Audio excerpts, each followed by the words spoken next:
Alright, welcome to a new video. In today's video I will take you on a journey to build a mini pedalboard. The goal of this rig will be to create an ultra portable small compact pedalboard. I'm typically playing the Line6 HX LT, which is really nice, I like it. However, I find myself in a situation now again and again that I have to walk to church.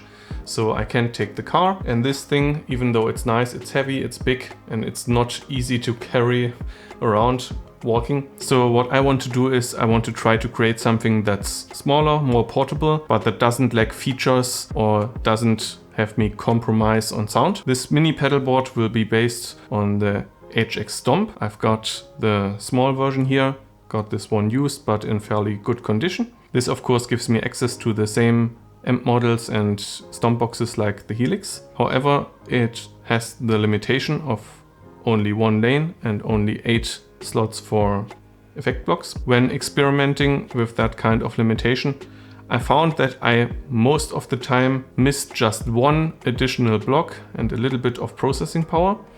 So I decided to get one more pedal, and one thing that I always found a little bit lacking on the Helix, not super bad but also not right up there, are the reverbs. Also, it just happens that reverbs on the Helix are a kind of effect that takes up a lot of processing power. So that's why I decided to get an additional reverb pedal, and the one I decided to go with is the Specular Tempus by GFI Systems. I picked this for multiple reasons. First of all, it's compact, very small. It's even smaller than the HX Stomp itself. It allows me to use multiple presets. It has MIDI, which might come in handy later.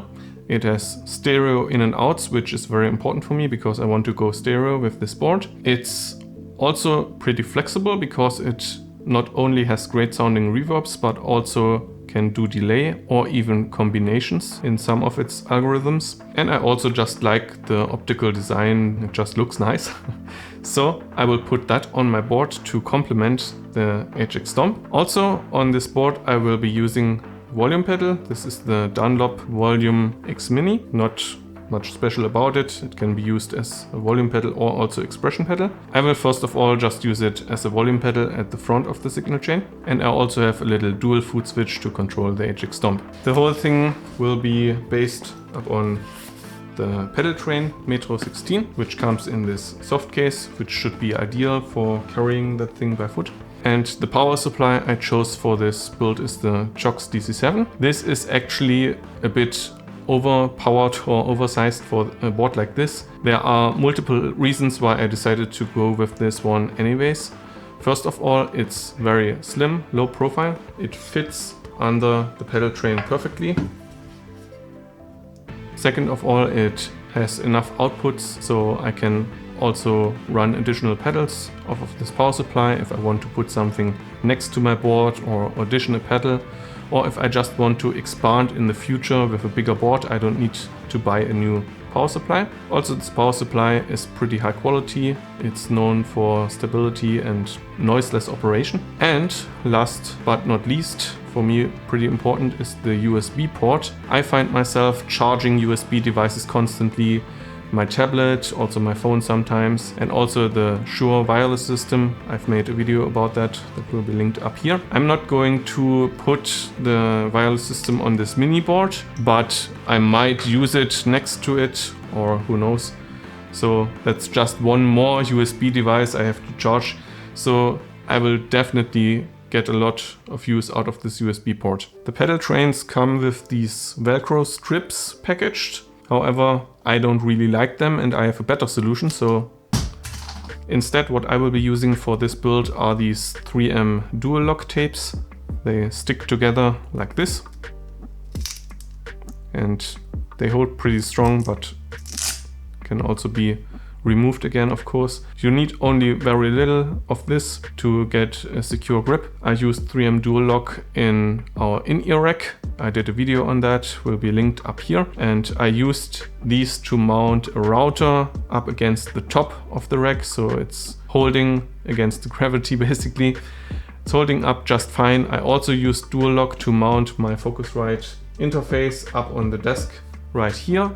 which is also holding up just fine. And I will also be using these for this pedal board, not only for the pedals, but also for the power supply. I did buy this Chox mounting bracket, which is intended to be screwed to the side of the power supply and can then grip to the board like this. However, if you do that, you would basically have the whole weight on these two screws on the side and have the power supply with its weight basically like a lever against these screws. So I don't really like that idea mechanically, and also it would require me to drill into the pedal train right here, 2 screws, and I don't have a power drill at the moment right here. So this was just $3. I have it, but I'm not using it. I might use it later, but for now I will be mounting the power supply also with dual locks. So let's get started, shall we? So I have now applied the dual lock tape to the power supply like this. As you can see, I don't need a lot of that, just little parts of the strip cut to size. I've wiped dry and clean a bit the pedalboard surface, and now I'm just using specular tempus to find where the middle is, basically. Doesn't need to be exact. And now I'm pressing down a bit on it.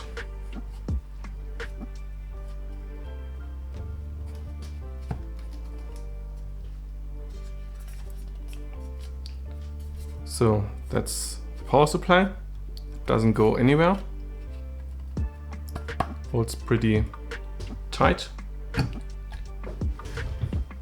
And it just barely fits under it. There's maybe 1 millimeter. So even if I apply some pressure on the board, you know, with the weight of my body, it shouldn't touch the ground. So that's just perfect. Now let's locate how exactly the pedals should be placed. So I want the stomp over to the left, the specular tempus right there, and the volume pedal on the right for me. And I will be using this tape to mark positions of the pedals, basically, to make my life a little bit easier.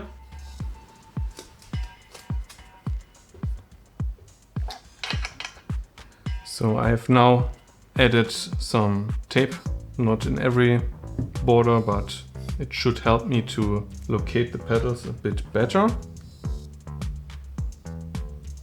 So the dual lock is on the volume pedal now. So with the help of my tape, I can apply it. Same story, of course, for the HX Stomp. I added 4 of these 3M dual lock pads, and now I can lock this thing in place.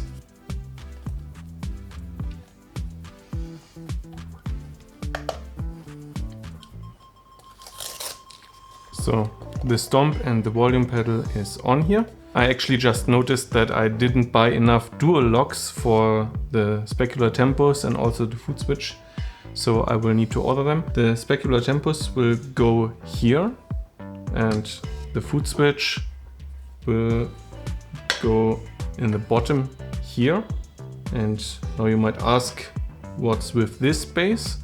We will come to that later. But even though I don't have the dual locks yet, I can already continue with power for the HX Stomp. So this is the adapter cable by Chox that I need for the HX Stomp. It's this gray one that sums 2 outputs to 1, and then this yellow adapter cable. This is pretty flat, and since the dual lock is just in separate spaces, you actually have space beneath the pedal where you can route cables, and I will try to take advantage of that and just route the power cable under the stomp. So I need to get the stomp off again. So using this pair of scissors, very careful not to damage or scratch anything. I'm trying to get it off, and that seems to work. Yeah, just like that, it's off.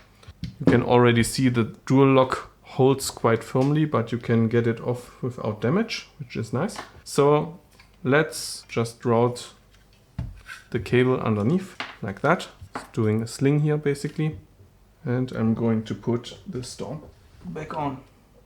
So this works and it looks kind of nice. However, I just noticed the plug is angled like this and it blocks the USB port, and I think I will need the USB port quite regularly. So I'm not going to do it like this, but instead try to go the other direction.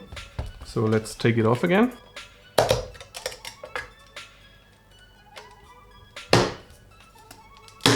Yeah, I actually like that better. So now the cable goes a bit to the border and then goes underneath the pedal. And it comes out right here. So now what I'll do is I'll do a little sling over here, going to secure that later. Just leave it like that for now. Alright, so some time has passed since I started making this video, and in the meantime I have gone ahead and secured the specular tempus and also the foot switch in place with dual locks. I've also completed the wiring for the most part. So I've wrapped the power cable for the HX Stomp in a little loop right here, and I actually used flat pre-made cables by Rockboard. They work quite well for me. Of course I could go with self-made cables, but for now this is fine. And I just routed them basically right here from one end to the other. However, I did a little mistake. So I secured the audio cables right here with 2 zip ties and cable standoffs. However, right here is the USB port for charging, and I didn't leave enough space, so I can't get the plug in right there. So I will have to redo that right now. So I'm carefully cutting the zip tie again.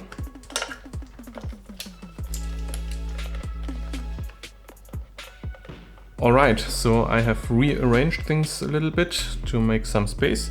What I've basically done is I've moved the power supply just 2 millimeters in that direction. I've rerouted this cable off to the side. That is the cable that runs to the 2-button foot switch. And I've just moved these 3 cables, the audio cables, a little bit into that direction just to make a little bit room.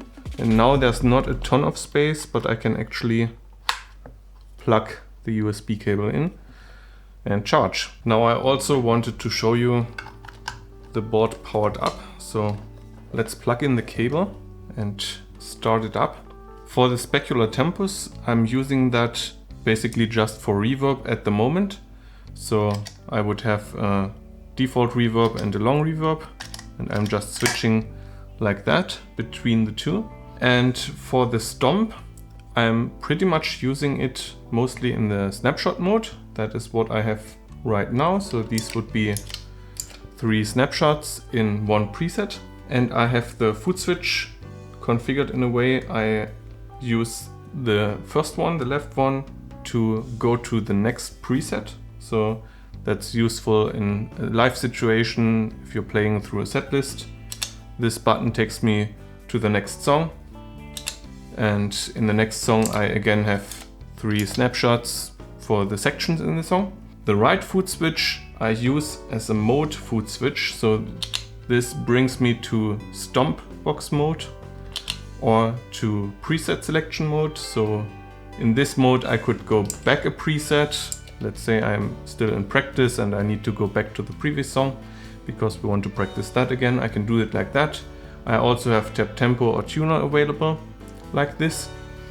And going back to snapshot mode, and I'm back to what I need most often, which would be next preset or the 3 snapshots. So that's how I use the stomp.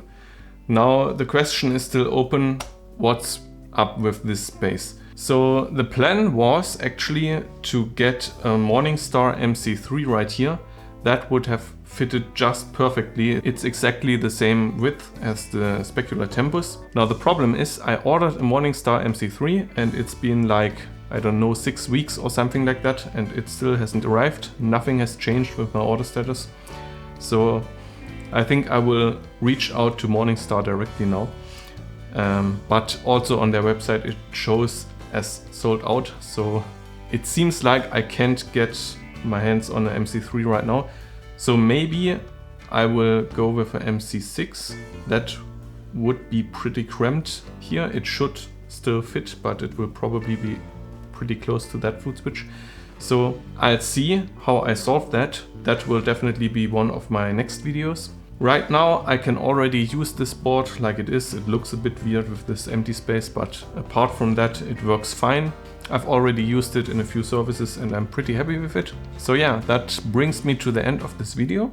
I hope you enjoyed this little journey on building this mini pedalboard. I really enjoyed it. I'm very happy with the result. And if you are interested in future iterations of this board, what will happen to the MIDI controller or other pedals, if you are interested in the HX Stomp, in presets for the HX Stomp, or how exactly I use it in this rig, make sure you're subscribed to the channel. I hope you enjoyed this video. If you did, hit the like button, and I hope to see all of you in the next one. Bye!